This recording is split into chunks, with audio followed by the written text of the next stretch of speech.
मंडळी, कशा आहात तुम्ही सगळे? नक्कीच मजेत असणार. तर बघा, नवीन घरामध्ये ना सामान वगैरे ज्याच्या त्याच्या जागेवर सेट झालेलं होतं आणि आता छान ना दुपारचे वाजलेले होते 1.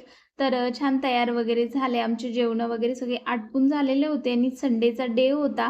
त्यामुळे आहोसुद्धा घरी होते. तर नवीन घरामध्ये ना नवीन काही प्लांट आणायचे होते. तर मी एकटी जाण्यापेक्षा सगळ्यांना सोबत घेतलं आणि आम्ही नर्सरीमध्ये निघालो होतो.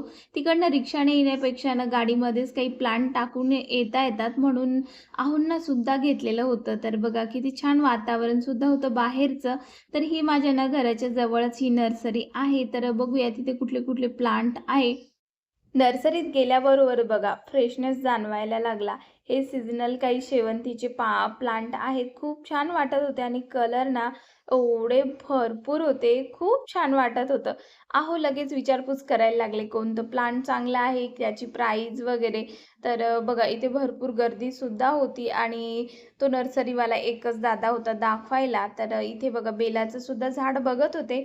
पण एवढे काही छान तिथे झाडं नव्हते. पूर्ण कीड लागलेली होती त्याला. तर मला एकतर पहिलेच माहिती नाही की कशी प्लांटची केअर वगैरे घ्यायची. त्यामुळे ना बघते मी अगोदर थोडेफार प्लांट घेऊन आणि मला जर जमलं तर मी भरपूर अशी प्लांट घेणार आहे. आणि मला ना खूप जास्त आवडतात प्लांट वगैरे घरामध्ये आउटडोअर, इनडोअर प्लांट ठेवायला. नर्सरीतले हे ना पूर्ण झाडं बघून माझ्यामध्ये एवढा उत्साह भरलेला होता की सगळे झाडं घरी घेऊन जाऊ की काय असं वाटायचं. त्यात मला ना मॉस रोजची सुद्धा कटिंग भेटली, तर मग अजूनच माझा आनंद वाढलेला होता. त्यानंतर सगळ्यात जास्त आवडलेलं फूल हे आहे बघा, डार्क असं रेड कलरचा आहे हा जास्वंद. खूप छान होता आणि त्याची प्राईससुद्धा 80 रुपीजच्या जवळपास काहीतरी होती. त्यानंतर बघा हा सुद्धा आवडलेला होता मला. खूप छान होता हा सुद्धा झाड. आणि आता ना पावसाचे दिवस आहे त्यामुळे नर्सरीमध्ये ना भरपूर असे झाडं आलेले होते. तर बघा काही त्या नर्सरीमध्ये घेतले झाडं आणि नंतरच्या समोरसुद्धा एका नर्सरीमध्ये आलेलो होतो. तर इथे सुद्धा ना इनडोअर आउटडोअर भरपूर असे प्लांट होते. तर विरू आणि विवान त्यांचे चॉईसचे सुद्धा इथे झाडं बघत होती की कुठलं घ्यायला पाहिजे म्हणून. तर बघा हा विवान माझा ना पूर्ण व्हिडिओ हा शूट करत होता आणि मी पूर्ण प्लांट बघण्यामध्ये बिझी होते कुठले घेऊ. आणि माझ्या मनामध्ये ना कन्फ्यूजसुद्धा होतं, कारण आपण कपडे घ्यायला जाऊ किंवा कुठली वस्तू घ्यायला जाऊ तिथे कन्फ्युजन हे तर सगळ्याच बायकांना होतं. तर माझंसुद्धा तिथे झालेलं होतं की कुठलं झाड घेऊ, त्याच्याकडून माझी केअर होईल का नाही, हाच माझ्या मनामध्ये भरपूर असे प्रश्न भरलेले होते. दुपारच्या 1 पासून घराच्या बाहेर पडलेलो होतो, 1 ते 1:30च्या दरम्यान, आणि आता वाजलेले होते 4:30च्या जवळपास. आणि एवढा वेळ आम्ही नर्सरीमध्ये फिरलो आणि पाऊससुद्धा रिमझिम सुरू झालेला होता. तर बघा माझ्या चेहऱ्यावरचा आनंद तर तुम्हाला दिसतच असेल की मी किती हॅपी आहे हे सगळे झाडं घेऊन.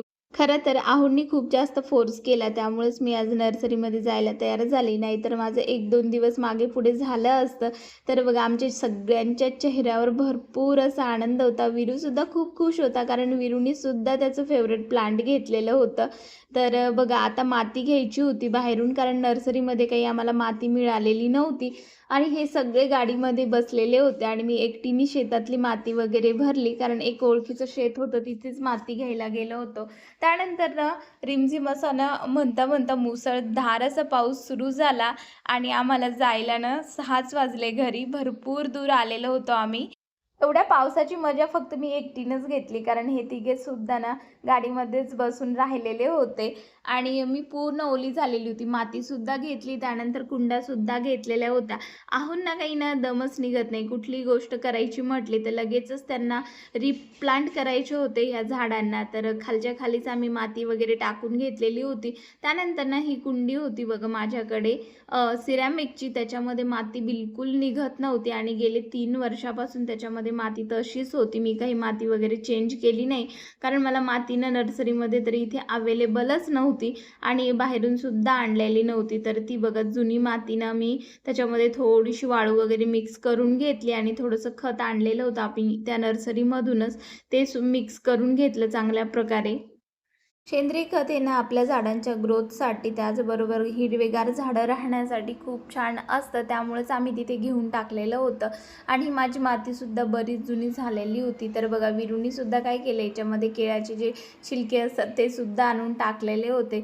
मुलांना ना असं काही ना काही मदत आपण काम करत असेल ना तर त्यांनाच जास्त उत्साह असतो हे काम करण्यामध्ये.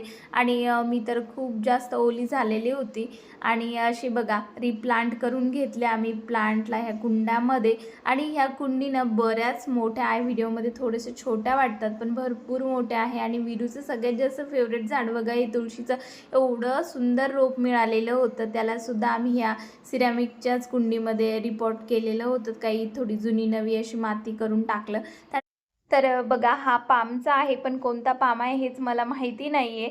तर तुम्हाला कोणाला जर ह्या प्लांटचे जर नावं माहिती असेल तर नक्कीच सांगा मला कमेंट करून. आणि हे बघा हे जुने माझे काही प्लांट होते ते सुद्धा मी या छोट्या कुंडीमध्ये रिप्लांट केलेले आहे. आणि सगळ्यात जास्त आवडलेले बघा हे झाड आहे मला. आणि याला सुद्धा काय म्हणतात हे मला माहिती नाही आहे, पण मला आवडलं म्हणून मी ते घेतलेलं होतं. तर बघा अशा प्रकारे मी सेट केलेले आहे माझ्या गॅलरीमध्ये हे झाडं. बघा 3 ते 4च मी झाडं आणले, पण पूर्ण ही गॅलरी प्रसन्न आणि प्रफुल्लित झालेली होती. नक्कीच तुम्हाला सुद्धा माझी गॅलरी आणि हे झाडं आवडले असेल तर चॅनलला लाईक, शेअर, सबस्क्राईब करायला विसरू नका. तोपर्यंत बाय. जय गजानन.